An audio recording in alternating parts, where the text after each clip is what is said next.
Treasury Secretary Mnuchin says the trade war with China is, quote, on hold. Jim Rogers is here, legendary investor. Great to see you. You are. Please. You rate. That's why you're on the show. No. Booyah. No. Stop that. Booyah means no.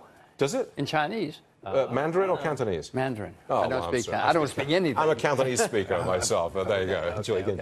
Now, last time you were on the show, you warned that a trade war could really upset the whole apple cart. Well, now it appears we've got at least a short-term truce. You approve of that? Well, I can see the market's going up. I know there's a short-term truce. So you approve it? I went to big China conference in April, and the president said he's pulling back. He doesn't want a trade war. He was very clear he was pulling back, and now apparently the U.S. is pulling back too. And if we're going to pull back, we're going to have a great time for a while. I don't think there's going to be a trade war. A trade war means they file, we file, they file, we file. Everything's going to be okay until the economy gets bad later this year or next year. Then the trade war will break out because Mr. Trump will say, it's your fault, and I'll hit you. You think? I know. What do you mean you know? Don't you watch Fox News? Don't you know what Mr. Trump says every day? Don't you watch Fox Business? I do when I can. It's not often. I live in Asia. You live in Singapore, I think. I live in Singapore, yeah. I think you know something about the next subject, which is this. President Trump tweeting about China and the North Korean border this morning. Let me read this. China must continue to be strong and tight on the border of North Korea until a deal is made. The word is that recently the border has become much more porous and more has been filtering in. You've got an opinion on North Korea. Our spies are not doing a very good job. That border's been porous for years. Last time I was there, which was 5 years ago, they had to build a new bridge because there were so many people going back and forth across the bridge. You've been to North Korea? Twice. Twice? Yeah. Why? I wanted to see if I could invest. I wanted to see what was happening. The kid is making very dramatic changes. The kid as in Kim Jong-un? Yeah. I don't know his name. I call him the kid. But you think he's making changes where a foreign investor would be allowed in to keep his money and make some money? Not yet, because he will let me in, but the Americans won't let me in. I'm a citizen of the land of the free. You are misreading Kim Jong-un. I went to see the government. The government gave me all kind of promises, blah, blah, blah. I said, okay, fine, but I'm a citizen of the land of the free. I cannot invest in your country. Well, you think you ever will invest in that country under Kim Jong-un? Once it's legal, I hope I'm the first one there. What would you buy into? They don't have anything. Tablecloth, soap, electricity, anything you know about, they need. So therefore, they should be making a deal with President Trump, no matter what that The kid has been trying to make a deal with America for 3 years. Obama cut it back. The bureaucrats in Washington cut it back when he was trying to. He wanted to sign a peace treaty. Not Obama, but his boys, said no. Well, the current negotiations are about whether they get rid of their nukes or not. That's what that's all about. Are we going to get rid of our nukes in South Korea? I don't know, Jim. I can tell you. I can tell you.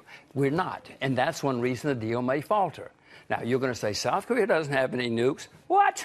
We have 30,000 American troops in South Korea. If something happened that afternoon, the nukes would be there from Okinawa. So your opinion is that President Trump will mess up the deal or possible deal with North Korea. Is that what you think? That seems to be the only risk. I don't know if he's going to. I hope he doesn't. I hope he doesn't, because the Chinese want it, the North Koreans want it, the South Koreans want it, the Russians want it, everybody wants it. The risk is that Mr. Trump or his people will mess it up. Why are you so down on Mr. Trump? I'm not down on Mr. Trump. Yes, I want this deal to go through so I can invest in North Korea. No, I want it to happen.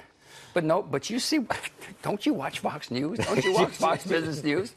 You see what he's saying. I'm on it. Good. Hooray, hooray. Does American politics mean anything to you? As an investor, I mean, you're a very successful guy. Does it make any difference to you about what's going on with Russia, and the probes of Mueller and all the rest of it? It has to. It has to, because America's the most important economy in the world, and I am an American citizen and taxpayer, so I have to anyway. But, of course, America's the most important economy. I think it's going Trump's way. I think he is winning this politically at this moment. It's 6 months ago, it certainly wasn't. Now I think he is. That's a different story. I don't know. I should watch Fox Business. But I will tell you that Mr. Trump is making China great again. Everybody in the world is now doing more business with China because we're slapping them in the face and cutting them off. We're not cutting them off. They've just agreed to buy a ton more of our agricultural products. You don't know about the Russian sanctions, the Iranian sanctions, the Chinese slap. No, what do you report on Fox Business? I do report on that. He's pushing if you go to Moscow airport now, it's full of Chinese. 5 years ago, if you went to Moscow Airport, you couldn't see a Chinese. Now they're everywhere because they're all being pushed together by Mr. Trump and his policies. And you think our policy vis-a-vis China will fail? I didn't say that. I didn't say Well, that. what do you think's the end result? I hope then? to goodness, because America and China could just dominate the whole world if we work together. We have the two largest economies in the world. We could do anything we wanted unless we get into a fight. And somebody in Washington seems to want to fight. Not me. I want America and China to boom so we could all get rich. Wouldn't you like to be rich? No comment, okay. Absolutely no comment. Now, you live in Singapore, I think. Yes, I do. Now, the Singapore Wealth Fund, what's it called? Temasek? Three, but okay. Yes, Okay. Temasek. And they have been selling, I think, they've cut their holdings in Goldman Sachs, Morgan Stanley, Amazon. Do we make anything of this? Because that's a giant national wealth fund. It is. It's one of the largest sovereign wealth funds in the world, and somebody at that firm says, oh, they've gone up a lot, let's sell. Whether they're doing the right thing, I don't know. I'm not investing much in the U.S. because the U.S. is making all-time highs. Stuart, you buy low and sell high. I know your parents taught you that. So I'm buying Japan. I'm buying China. I'm buying Asia because those stocks, the Japanese stock market is down 50% from its all-time high. Yeah, well, that's low. The Chinese stock market is down 40% from its all-time high. That's low. Most of our viewers don't think in terms of putting their money into the Japanese stock market or any other stock market except America. Don't you put any money here? Not at the moment. It's making all-time highs. Really? You don't have money in American Virtually stocks? none. Virtually none. Stuart, I want to repeat, these other markets are down 50%. That's much cheaper than a market making all-time highs. Are you in the money on the investments you've made in the Japanese market and elsewhere in the world? Yes, because I've invested there several years ago. My gosh. I'm embarrassed how much money I'm making in Japan. I make plenty of mistakes. Don't think I don't make mistakes. What do you do with it all? You're very wealthy. You want to hear about my first wife? I make horrible mistakes. Oh, my God.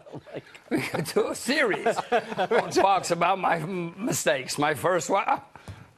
You're worth hundreds of millions of dollars. I'm not either. I'm a simple person from Alabama. Okay, so what do you do with your hundreds of millions of dollars? What do you do? I have to pay the rent. I have two little girls. No. What do you do? What is your goal? You've made a ton of money.